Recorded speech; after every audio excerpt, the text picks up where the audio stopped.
Okay, today I thought we'd look at this voice command interactive robot. It came out about 2001, and they would come out in two colors. There's red and a blue, and you have a wristwatch type remote control unit that you wear, and depending on where you set the switch on this, you could then have two kids playing with their two robots independently. And the only way you can control it is through the voice commands into the wristwatch.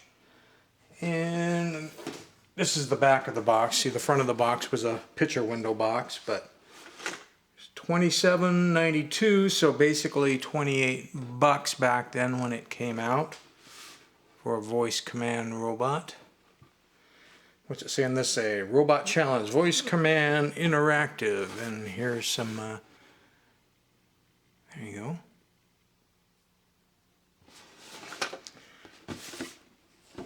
And on this side they give you the commands that you need to learn. It's basically, they're usually in two parts where you have to say the first word, you wait till you hear a beep in the remote, that's why it says pause, and then you say the second word. And the robot itself, let's see if there's any writing on here that might be of interest to anyone. Well, it has a year and stuff, 2001. Written on there. This is the battery box part. It's the on-off switch. There's a master switch on the top, because when you're playing it as a laser tag type game and you can tell the robot to fire, it can fire an infrared beam, which if it hits the other robot will reduce its power levels. And then when you want to start over, you push the button on top, and then that gives you all your full power again so that you can play. Now, the problem with the watch is, I have the band off the watch so I could get to the battery compartment. When they send you the toy, it already has 3 of these little button cell batteries in it. And since I hadn't played with this toy before now, those batteries were still in there from 2001 or whenever the thing was really manufactured. And of course they had leaked, as all batteries do, especially button cell batteries. I've done some cleaning. This is the back side of the watch on the contacts in there. And if I hold my fingers on them really hard, I can usually get the thing to turn on. On the front side, you have a LED light here that will light up red when the batteries are making a connection. And you also have the phrases that you can speak. The microphone's down here.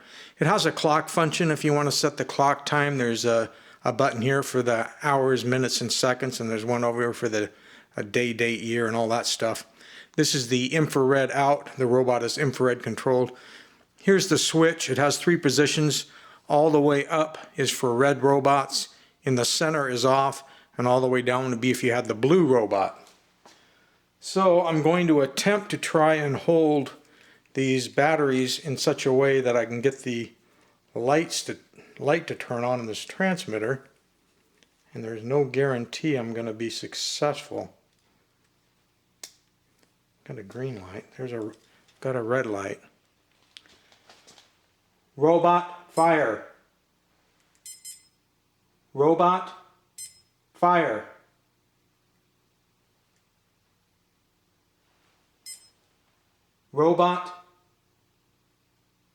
Robot, fire. Not having a lot of luck here holding those batteries and speaking into it. Robot, stop. Stop. Robot, fire. What's another command we can try? How about turn to the right? I don't know how to pause that one. Robot, move forward. Oh.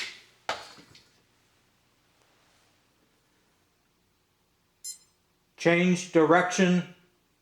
Oh, lost battery power. Change direction. Left. change direction. It's not beeping. Change direction left. And it's seeing that as a fire.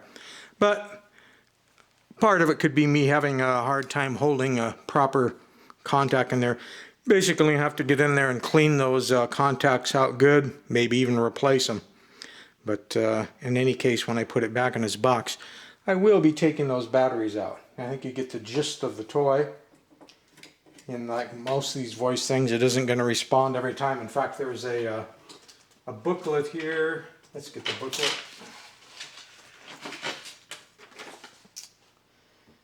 And again, at the bottom of the booklet, they do have the same date, 2001.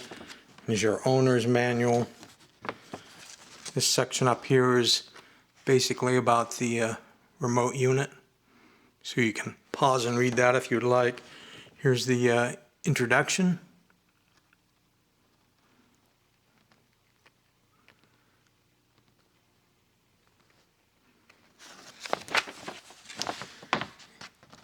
Here's about setting the clock.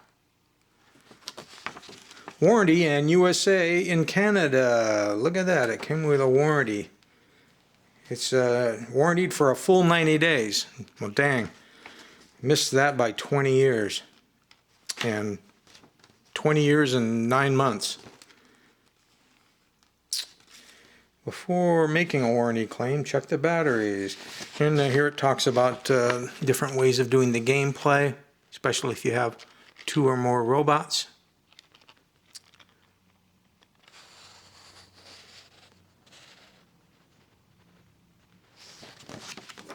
And there you have it. It's your voice command interactive combat robot that had a wristwatch voice command remote control. There was no manual way to override the voice command. It was the only way it had. There was no buttons you can push to make it go forward or reverse or turn or fire without having the wristwatch. So once the kid broke or lost this, or in most cases the toy gets put on the shelf for a few months and the batteries start leaking, and they figure it's garbage at that point. They get to sell you another one. So, on the bottom of the robot, we didn't cover that. The legs themselves, you can see, are free moving.